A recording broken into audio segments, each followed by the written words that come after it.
Elena Vasquez walked through the massive crystal halls of the Galactic Confederation building. Her shoes made soft clicking sounds on the smooth floor.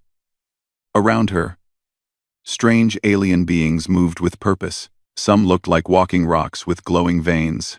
Others were just floating balls of light that spoke in musical tones. She had been Earth's ambassador for 10 years now. 10 long years of asking for the same thing over and over again.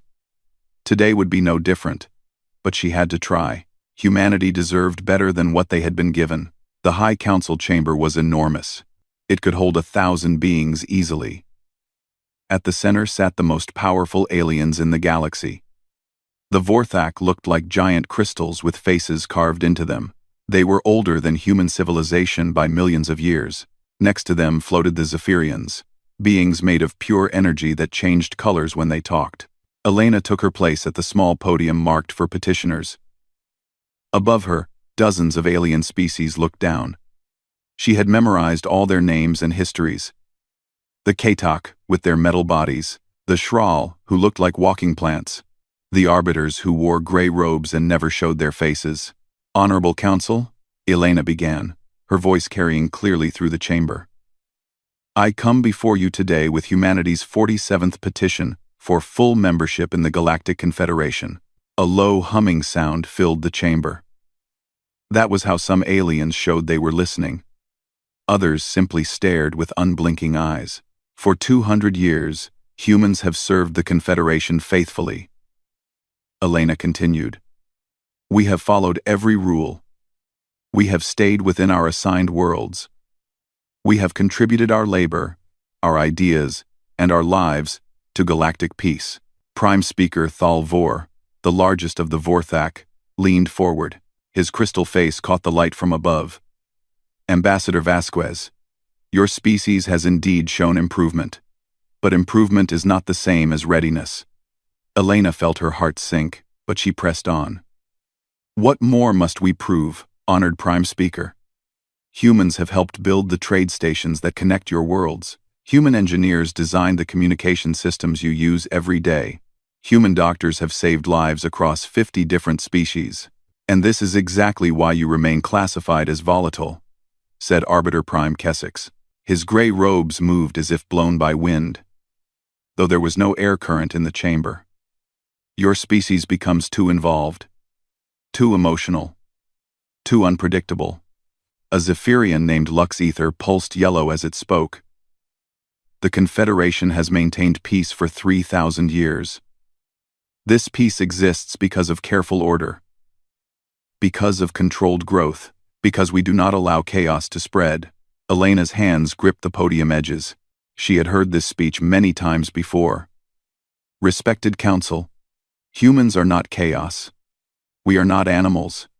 We have built beautiful cities. We have created art that moves hearts across species. You have also destroyed your own world twice in wars, interrupted Thalvor. You have shown violence when diplomacy would serve better. You react with feeling instead of logic. The chamber filled with agreement sounds, clicks, hums, and light patterns that meant the council was united in their decision. Elena felt the weight of disappointment pressing down on her. Behind her, she knew Captain Rodriguez and Dr. Park were watching. They had come with her as witnesses, hoping that maybe this time would be different. They represented the 12 human worlds and the 8 billion people who just wanted to be treated as equals. The Confederation's wisdom has created the longest period of galactic peace in recorded history, said another Vorthak. We do not achieve this by allowing dangerous species full access to our resources and knowledge. 2. But humans are not dangerous, Elena said, trying to keep the frustration out of her voice. We are helpers. We are builders. You are young, Thalvor said gently. Perhaps in another century, when your species has learned to control its emotional responses, we can revisit this matter. Until then, the current restrictions remain in place. Elena bowed her head. The same answer as always. Humans could live on their 12 assigned worlds. They could work jobs approved by the Confederation. They could travel with proper permits, but they could not vote on galactic matters. They could not access advanced technology. They could not expand to new worlds without permission that never came. "We understand the Council's wisdom," Elena said, though the words tasted bitter. "Thank you for your time." Also, as she turned to leave, Thal Vor's voice followed her. "Ambassador Vasquez, please understand. We do not keep your species contained out of cruelty. We do it for the safety of all.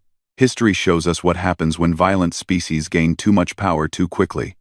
Entire star systems have burned." Elena stopped walking. She looked back at the massive crystal being. And what happens to species that are never given the chance to grow? For a moment, the chamber was silent. Then Lux ether pulsed red, which Elena knew meant amusement. "Growth without wisdom is destruction, young human. Your species will have its chance when it has earned it." Elena left the chamber with Captain Rodriguez and Dr. Park walking silently beside her. In the hallway, Rodriguez finally spoke. "Same as always?" "Same as always," Elena confirmed. Dr. Park shook her head. 47 tries. You'd think they would at least consider it. "They consider us too emotional to make good decisions," Elena said. "Too unpredictable to be trusted with real responsibility." They walked through the crystal halls toward their ship. Around them, other species went about their business. Elena watched a Shral diplomat discussing trade routes with a Katak engineer. She saw Zephyrians working together with arbiters on some complex energy calculation. All of them were equal members of the Confederation. All of them had rights and freedoms that humans could only dream of. And all of them agreed that humanity was too dangerous to join their perfect order. As they reached their small diplomatic vessel, Elena looked back at the massive Confederation building. It stretched up toward the sky like a mountain of crystal and metal. Inside, the greatest minds in the galaxy worked to maintain peace and prosperity for trillions of beings. None of those beings were human. "Maybe next time," Captain Rodriguez said as they boarded their ship. Elena strapped herself into her seat and watched the Confederation building shrink away through the viewport. "Maybe," she said quietly, but she was beginning to wonder if there would ever really be a next time that mattered. The message reached Elena 3 months after her return from the Confederation capital. She was in her office on New Geneva, looking over trade reports, when her assistant knocked on the door. "Ambassador, there's an urgent communication from Kepler Colony," Sarah Kim said, her face pale. "You need to see this now." Elena's screen filled with the worried face of Colony Administrator James Walsh. Behind him, she could see people in medical masks rushing back and forth. "Elena, we need help," Walsh said without greeting. "The plague that hit the Altarian system last year? It's here. It's spreading fast, and our doctors don't know how to stop it." Elena leaned forward. "What do you need? Medical supplies? Additional doctors?" "We need the cure," Walsh said desperately. "The Confederation developed one when the Altarians were infected. We've requested it through proper channels, but they say it's classified as advanced medical technology." Elena felt cold dread settling in her stomach. "What does that mean exactly?" "It means humans aren't advanced enough to be trusted with it," Walsh said bitterly. "The Medical Council says we need to wait for approval. The process could take months. How long do you have?" Walsh's eyes were haunted. "Dr. Martinez thinks maybe 6 weeks before we lose half the colony. The children are getting sick first." Elena was already reaching for her communication device. "I'll contact the council immediately. There has to be emergency provisions for this kind of situation." But there weren't. Elena spent the next 3 weeks making calls, sending messages, and pleading with every contact she had. The response was always the same. Regulations were regulations. Advanced medical technology could not be shared with volatile species without proper review. The review process could not be rushed. Elena watched the death counts climb from Kepler Colony. First dozens, then hundreds, then thousands. Human doctors who could have administered the cure were forced to watch people die from a disease that was completely treatable. Dr. Sarah Kim had worked with Confederation medical teams before. She knew exactly how the cure worked and could have produced it in days. Instead, she sent daily reports to Elena. each one listing more names of the dead. 200,000 people, Elena told Prime Speaker Thalvor during their final communication about Kepler. 200,000 human beings died while we waited for your approval. The loss of life is regrettable, Thalvor replied, his crystal face showing no emotion. But the regulations exist for good reasons. Advanced medical technology in the wrong hands could create biological weapons. We weren't asking for weapons, Elena said, fighting to keep her voice steady. We were asking to save our children. The Confederation grieves with humanity for this loss, Thalvor said formally. But the greater good must always come first. Elena cut the communication before she said something that would make things worse for her people. The second crisis came just 2 months later. Dr. Marcus Chen, a young engineer on New Earth, had been working on a revolutionary clean energy system. It was based on quantum resonance patterns that could generate power without any waste or pollution. This could change everything, Chen told Elena during their video call. His eyes were bright with excitement. Unlimited clean energy for every human world. We could end power shortages forever. Elena smiled at his enthusiasm. Have you filed the proper patents with the Confederation? Of course. I submitted everything 3 days ago. I can't wait to see what they think. What they thought was that the technology was too dangerous for humans to possess. Arbiter enforcement teams arrived on New Earth before Chen even received an official response. They confiscated all his research, his equipment, and his prototypes. This energy system could destabilize existing power structures, the lead arbiter told Governor Harrison. Volatile species cannot be permitted to develop technology with such potential for disruption. Disruption of what? Harrison demanded. Poverty? Environmental damage? Disruption of the careful balance that maintains galactic peace, the arbiter replied. With Chen's research gone, the economic sanctions began. Human worlds had been importing most of their advanced technology from Confederation sources. Now, those imports were cut off. The official reason was to prevent humans from reverse engineering prohibited technologies. Food production dropped when farming equipment broke down and couldn't be repaired. Transportation between human worlds slowed as ships were grounded for safety inspections that never ended. Medical supplies became scarce as pharmaceutical companies were forbidden from selling to potentially unstable populations. Elena found herself making more and more emergency requests for basic necessities. Each time, the answer was the same. Humans needed to learn patience. This was a teaching moment. Volatile species often required such lessons to understand their place in galactic society. The final breaking point came on a quiet Tuesday morning. Elena was reviewing supply requests when her communication system lit up with an emergency signal. The face that appeared on her screen was Captain Maria Santos of the refugee transport ship Hope's Journey. Ambassador, we're under attack, Santos said, her voice tight with fear. Pirates hit us as we were leaving the Epsilon system. They're demanding our cargo and threatening to space the refugees if we don't comply. What's your location? Elena asked, already pulling up star charts. Sector 7 Alpha. Ambassador, there's a Confederation patrol fleet less than an hour away. We sent them a distress signal, but they haven't responded. Elena felt her blood freeze. They haven't responded at all? They acknowledged our signal, but they said they can't interfere with volatile species conflicts without proper authorization. They're requesting permission from their command. Elena was already reaching for her direct line to the Confederation military. How long until the pirates' deadline? 20 minutes. The next 20 minutes were the longest of Elena's life. She called every military contact she had. She pleaded with Confederation officers who had worked with humans for years. She even tried to reach Prime Speaker Thalvor directly. The response was always the same. The Confederation fleet couldn't act without proper authorization. The authorization process would take time. Volatile species conflicts required special consideration. Elena watched her chronometer count down. 18 minutes. 15. 10. 5. At exactly the 20-minute mark, Captain Santos's signal cut off. The pirates had kept their word. Hope's Journey was found 3 days later, drifting empty in space.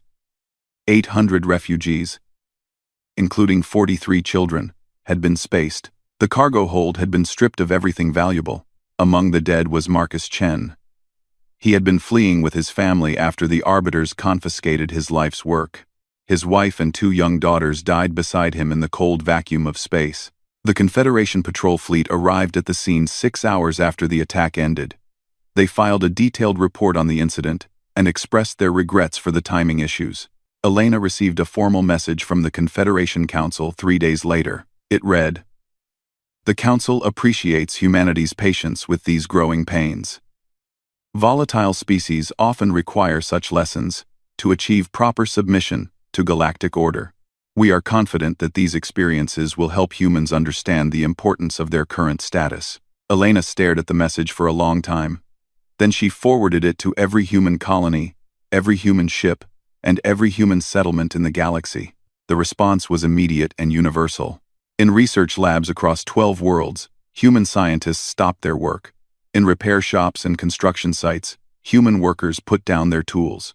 In hospitals and schools, human staff stepped away from their duties. For the first time in 200 years, humanity spoke with one voice. That voice said, "Enough." Dr. Sarah Kim felt it first as a whisper in the back of her mind. She was working late in her laboratory on New Geneva when the sensation began. It started as a feeling of sadness that wasn't quite her own, then grew into something much stronger. She put down her research tablet and pressed her palms against her temples. The feeling was getting clearer now. Pain. Loss. Anger. But not just hers. This was coming from somewhere else, from someone else. "Marcus," she whispered, and suddenly she knew. Somehow, impossibly, she was feeling the last moments of Marcus Chen's life, the cold of space, the terror of his children, the desperate love of a father trying to shield his family even as they all faced death together. Sarah stumbled to her emergency communicator and sent a message to her research team. Code 7. All hands to the lab. Now. Within an hour, her entire team had assembled.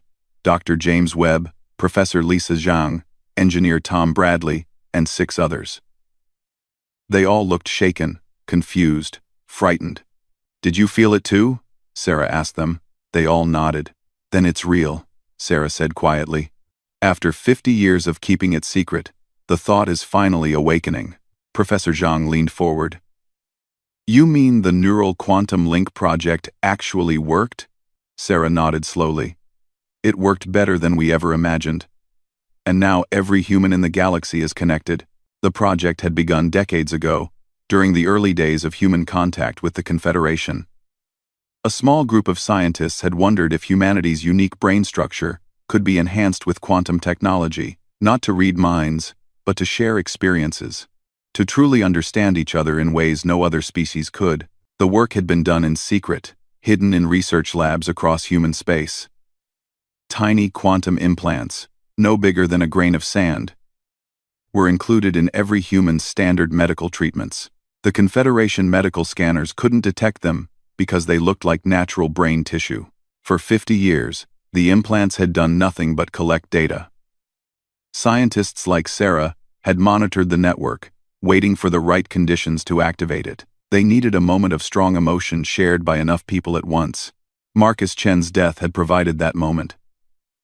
800 people dying together in the cold of space. Their terror and love broadcast to every connected human mind in the galaxy. It was horrible, but it was also the key that unlocked something unprecedented.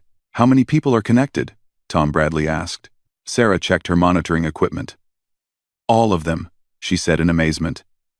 "Every human being in Confederation space. 12 billion minds. All linked through quantum entanglement." Dr. Webb looked worried. "Can they hear our thoughts? Are we losing our privacy?" "No," Sarah said quickly. "It's not telepathy. It's more like shared emotion.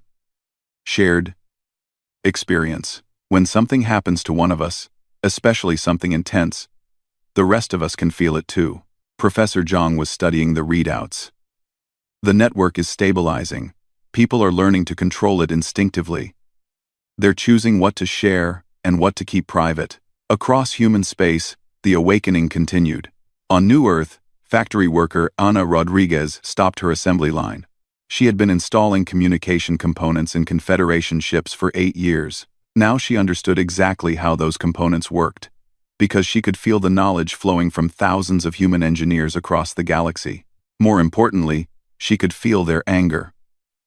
Every human who had ever been dismissed, ignored, or condescended to by alien supervisors. Every human who had watched their innovations stolen and their contributions overlooked. Every human who had been told they were too emotional, too chaotic, too dangerous for full membership in galactic society. Anna looked at the communication array she was working on and smiled grimly. With a few simple adjustments, she could build in a backdoor that would let humans control these systems remotely, and through the thought, she could share that knowledge with every other human worker in the galaxy. On the mining world of New Series, excavation foreman David Park felt the network activate while he was 3 kilometers underground. The sensation was overwhelming at first, millions of voices whispering in harmony, sharing their experiences and emotions. But as he adjusted to the feeling, David realized something important. He wasn't just connected to other humans. Through the quantum link, he was also connected to every piece of technology that humans had helped build or maintain over the past 2 centuries. The mining equipment around him hummed with human-designed components. The life support systems keeping him alive had been upgraded by human engineers. Even the elevator that would take him back to the surface relied on human-built safety protocols. David reached out through the thought and felt thousands of other humans doing the same thing. They were all realizing the same truth.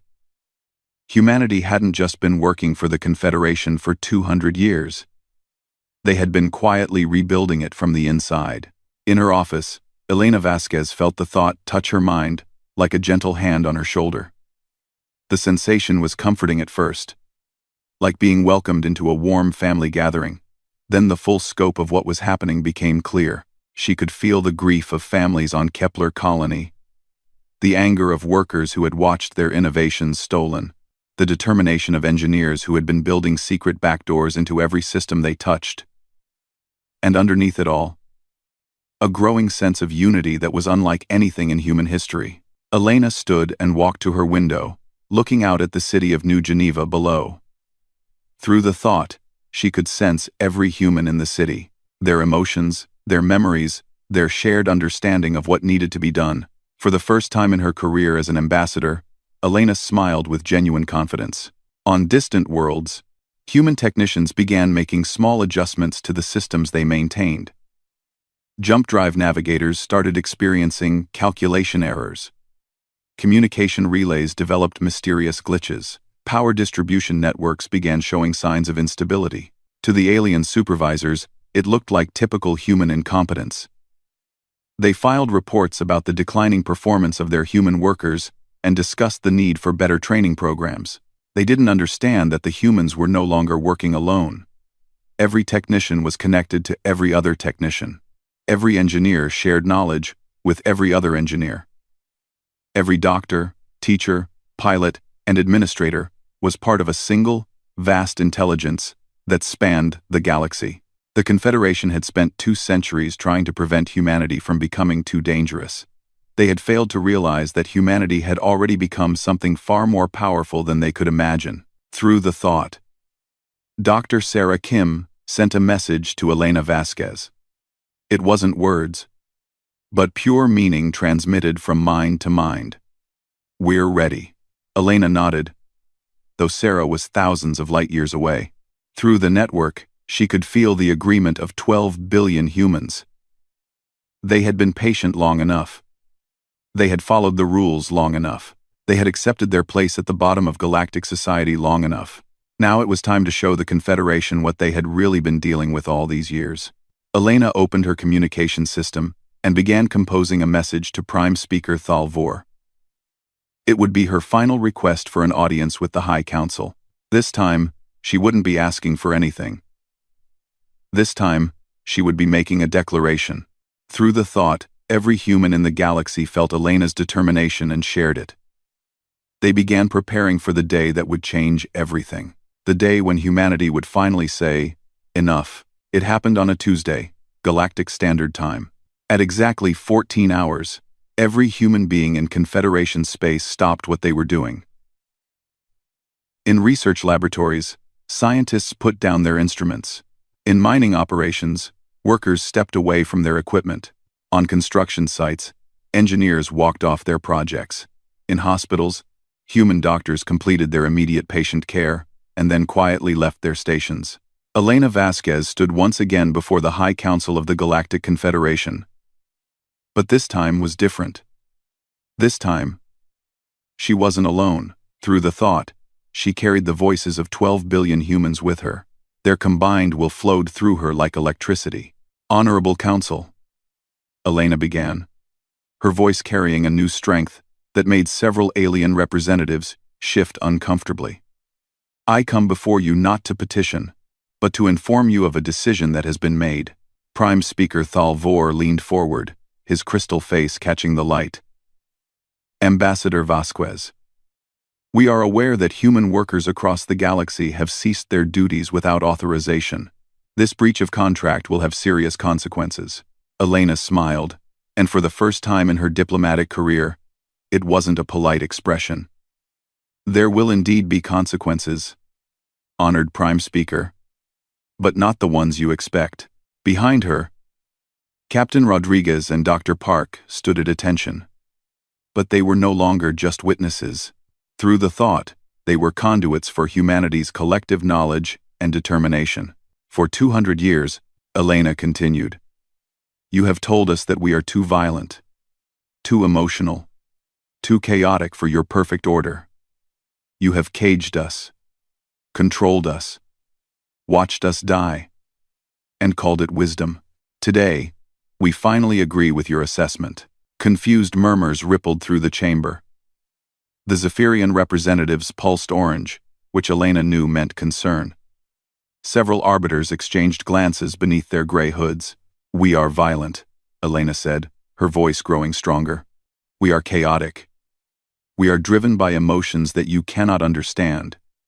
And we are done pretending to be anything else. Arbiter Prime Kessex rose from his seat. Ambassador, if this is some form of negotiation tactic, I assure you it will not succeed. The Confederation has protocols for dealing with rebellious species. Then I suggest you implement them quickly, Elena replied. Because as of this moment, humanity is withdrawing all cooperation with the Galactic Confederation. Thalvor's crystal body rang like a bell as he laughed. Withdrawal? Ambassador, your species depends on Confederation technology for everything from interstellar travel to medical supplies. You cannot simply leave. I have you things on. Elena's smile widened. Watch us. The first sign something was wrong came from the Council Chamber's own systems. The translation matrix that allowed different species to understand each other began producing nonsensical output. The environmental controls started fluctuating. The holographic displays showing galactic maps flickered and went dark. Technical difficulties, Thalvor said dismissively. Our maintenance teams will resolve these issues quickly. Your maintenance teams are human, Elena pointed out. And they've all gone home. Admiral Corvin of the Arbiter Fleet stood abruptly. His communication device was buzzing with urgent signals. Prime Speaker, I'm receiving reports of system failures across the entire Confederation fleet. Jump drives are offline. Navigation computers are malfunctioning. Communication arrays are going dark. Elena felt the satisfaction of 12 billion humans flowing through the thought. For 2 centuries, her people had been the invisible backbone of galactic civilization.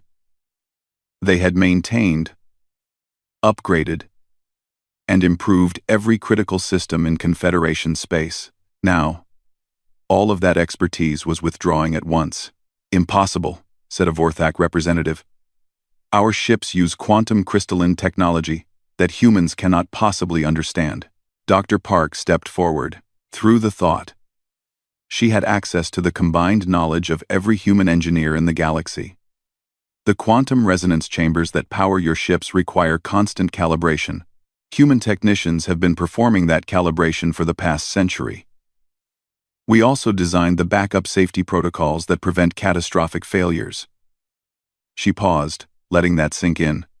Those protocols are now disengaged. Panic began spreading through the chamber as more reports flooded in. Trade stations throughout the galaxy were going dark. Communication networks were collapsing in cascade failures. Manufacturing facilities that produced everything from food synthesizers to weapons systems had shut down completely. "This is treason," Admiral Corvin shouted. "Restore the systems immediately." Elena looked up at him calmly. "This isn't treason, Admiral. This is resignation. Every human worker, engineer, doctor, and technician in your empire has just quit their jobs. Effective immediately." Captain Rodriguez spoke for the first time, his voice carrying the weight of every human who had ever served in the Confederation military. "For 200 years, we've helped you build and maintain the most powerful fleet in galactic history. We've served on your ships, designed your weapons, and died in your wars. All while being told we weren't good enough for full citizenship." More alarms began sounding throughout the chamber. The massive crystalline structure of the Confederation building itself was experiencing power fluctuations. The artificial gravity was becoming unstable. Prime Speaker Thalvor's composure finally cracked. "What do you want? What will it take to restore the systems?" Elena shook her head. "You still don't understand. We don't want anything from you anymore.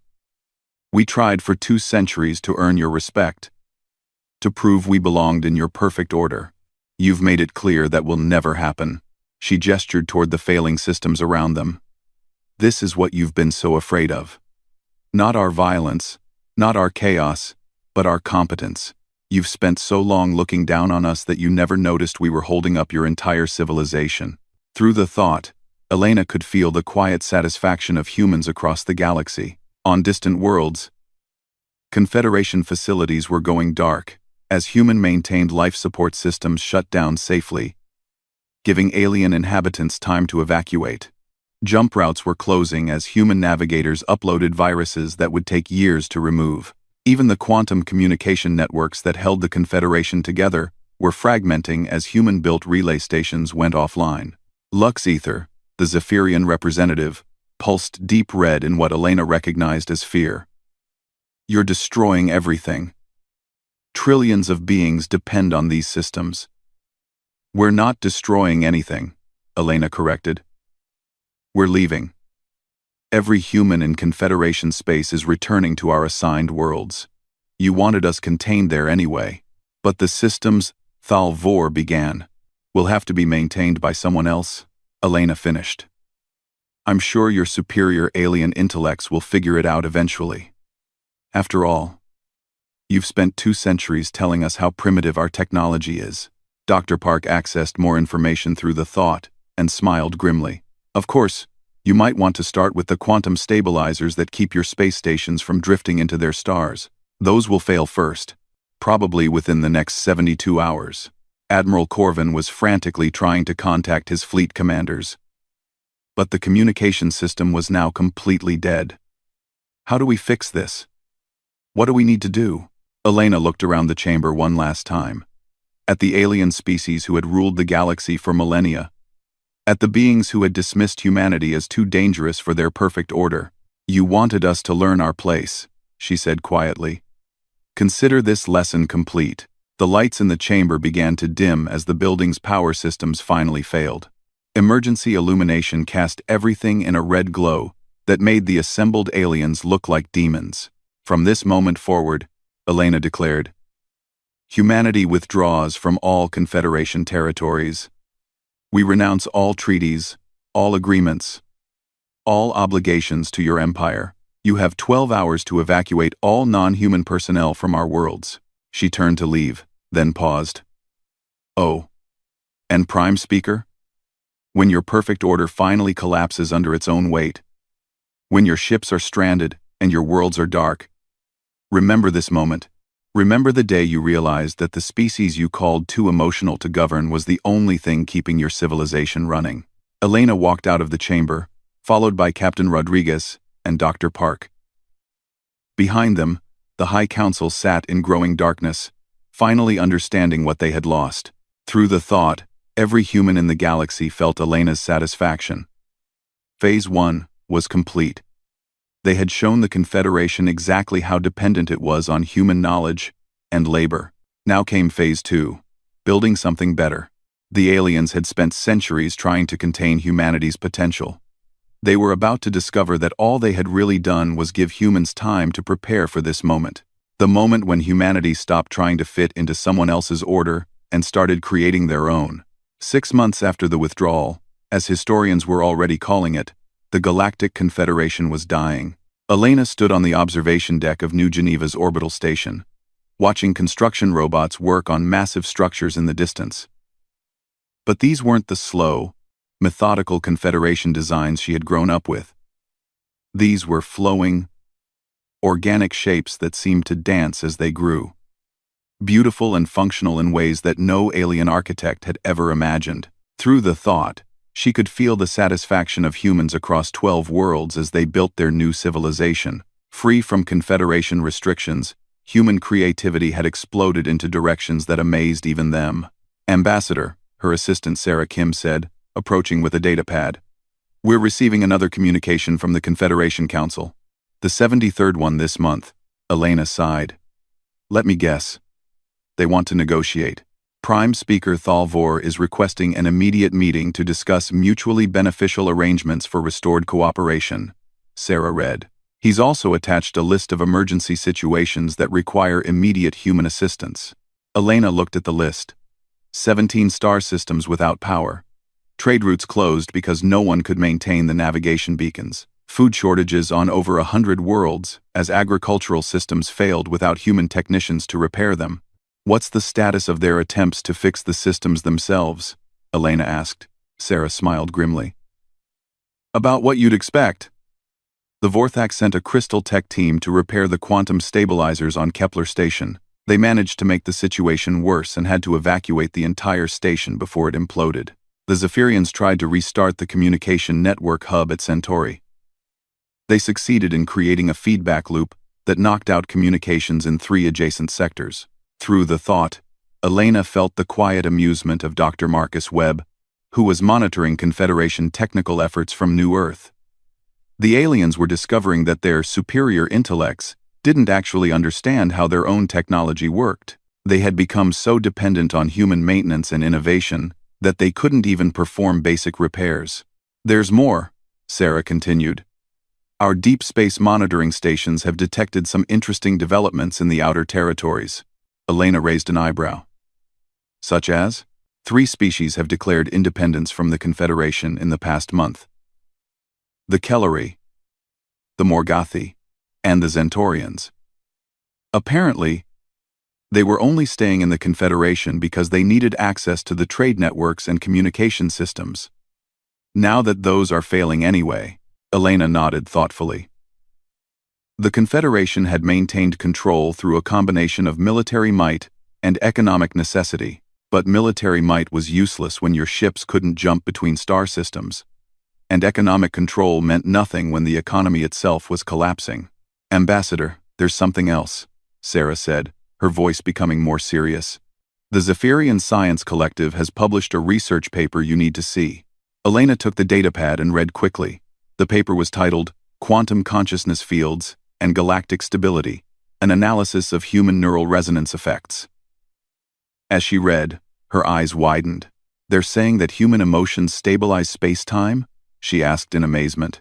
"According to their research, human neural activity creates quantum resonance patterns that reinforce the basic structure of reality," Sarah explained. "They think our emotional connections, especially through the thought network, have been unconsciously preventing reality distortions throughout this sector of the galaxy." Elena felt a chill. "And now that we've withdrawn, space-time is becoming unstable. Nothing dangerous yet, but their calculations suggest that without human presence in Confederation space, the quantum foundations of local reality could start to break down over the next few years." Elena sat down heavily. Even in their wildest dreams, humans had never imagined they were that important to galactic civilization.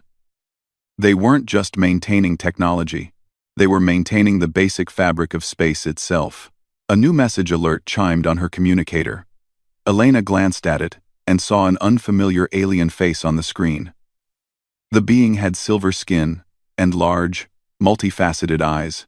"Ambassador Vasquez, the alien said formally. "I am High Counselor Vrek of the Altarian Union. I come to you not as a representative of the Confederation, but as someone seeking to understand what humans have built in these past months." Elena studied the alien's face. The Altarians had been among the few species that had always treated humans with basic respect, even if they hadn't supported full membership. "What do you wish to know, Counselor Vrek?" "We have been monitoring your world since the withdrawal," Vrek said carefully. "What we have observed defies our understanding of physics, economics, and social organization. Your people have built structures that should be impossible. You have created technologies that our greatest minds cannot comprehend. You have achieved levels of cooperation that no species in galactic history has managed." 207. 217. Elena smiled slightly. "What's your question?" "How?" Vrek asked simply. "How have you accomplished in 6 months what took other civilizations millennia to achieve?"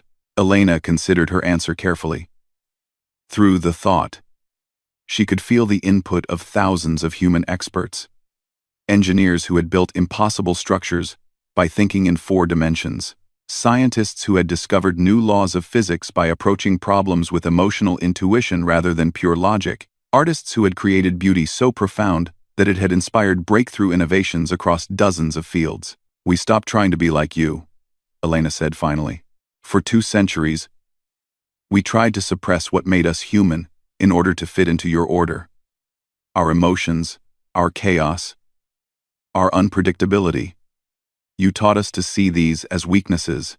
She gestured toward the construction work visible through the viewport. "But they're not weaknesses. They're the source of our strength. Our emotions drive us to care about outcomes beyond pure efficiency. Our chaos helps us find solutions that pure logic would never discover.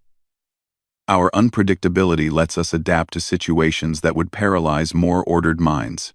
Vrek was quiet for a long moment. "And the thought network allows us to combine individual creativity with collective wisdom," Elena explained. "We maintain our personal identity while sharing knowledge and emotion with our entire species. It's the best of both individuality and unity." Another signal came through, this one from an emergency Confederation frequency. Elena recognized Admiral Corvin's voice, tight with desperation. "Human territories, this is Admiral Corvin of the Confederation Fleet. We have a critical emergency in the Vega system. Solar flares have overloaded the planetary shield generators on 3 worlds. 40 million beings will die unless the shields are restored within 18 hours. We know our previous actions have damaged relations between our peoples, but innocent lives are at stake. Please respond." Elena closed the communication without answering and turned back to Counselor Vrek. "Your people are welcome to visit our worlds and see what we've built, but understand that we're not the same species that petitioned for membership in your confederation. We've moved beyond the need for your approval." A month later, Elena received a formal delegation from the Confederation Council. Prime Speaker Thal Vor himself led the group. Along with representatives from all the major species, they came in a small diplomatic vessel, their great warships unable to make the journey due to failing jump drives. The meeting took place in New Geneva's council chamber, but this was unlike the crystal halls of the Confederation capital. The human-built chamber seemed to shift and flow around them, responding to the emotional state of the occupants. When Thalvor expressed frustration, the walls showed calming patterns. When the Zephyrian representative pulsed with anxiety, the lighting adjusted to ease their distress.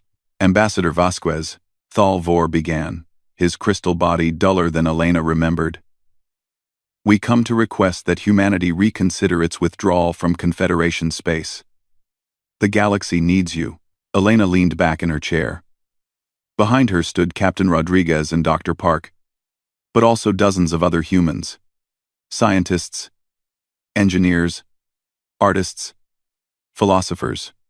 Through the thought, she carried the voices of 12 billion people who had found their true potential. "The galaxy needs us," Elena repeated thoughtfully. "For 200 years, we asked to be treated as equals. You refused, saying we were too dangerous, too chaotic, too emotional." She stood and walked to the chamber's large window, looking out at the impossible structures humans had built in just 6 months. Cities that floated without artificial gravity, ships that could travel faster than light without jump drives, art installations that existed in 7 dimensions.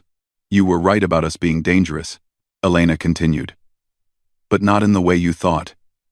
We're not dangerous because we might start wars or destroy your order. We're dangerous because we represent evolution itself. Thalvor's crystal body rang with confusion. I don't understand. Elena turned back to face the delegation. Your confederation represents the end state of galactic civilization. Perfect order. Pure logic. Complete stability. You've achieved the ultimate in control and efficiency, but you've also achieved stagnation. She gestured toward the human delegates around her. Humans represent something your species gave up long ago. Growth, change.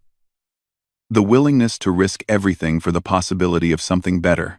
You look at us and see chaos. But what you're really seeing is evolution in action. The Zephyrian representative pulsed yellow. Are you saying we cannot change? I'm saying you've forgotten how, Elena replied gently. Your species have been static for so long that change terrifies you. That's why you tried to contain us rather than learn from us. Admiral Corvan leaned forward. What do you want from us? Terms for your return? Reparations for past treatment? Full membership with voting rights? Elena smiled sadly. Admiral, you still don't understand. We don't want to return to your confederation. We don't want membership in your order. We've built something better. She activated the chamber's holographic displays, showing images from human worlds, cities where art and technology merged into living beauty, research facilities where scientists made breakthrough discoveries by combining logic with intuition, schools where children learned to think with both their minds and their hearts. This is what we've created in 6 months, Elena said. Imagine what we'll accomplish in 10 years, in a century. Thalvor was quiet for a long time, studying the images. Finally, he asked, what happens to the Confederation? Elena considered the question carefully. Through the thought, she felt the compassion of her people for the aliens who had mistreated them for so long. Humans didn't want revenge. They wanted something better for everyone. That's up to you, Elena said finally. You can continue trying to maintain your perfect order as it slowly crumbles. Or you can learn from what we've built here. Not to become human, but to remember what you were before you became so afraid of change. She paused, looking around at the alien delegation. When you're ready to grow again, to take risks again, to embrace the chaos that drives evolution, we'll be here, not as members of your confederation, but as teachers willing to share what we've learned. Elena walked back to her chair and sat down. Until then, we have work to do. We have a civilization to build that will make both of us proud. The alien delegation left without signing any treaties or making any agreements. But Elena could see something new in their eyes. Not fear or condescension, but wonder. For the first time in millennia, the elder races of the galaxy were looking at the future with curiosity instead of control. Through the thought, Elena felt the satisfaction of humanity's greatest achievement. They hadn't just gained their freedom. They had reminded the galaxy what it meant to truly live. The day humans said, enough, would indeed be remembered forever. Not as the day a young species rebelled, but as the day evolution itself returned to the stars.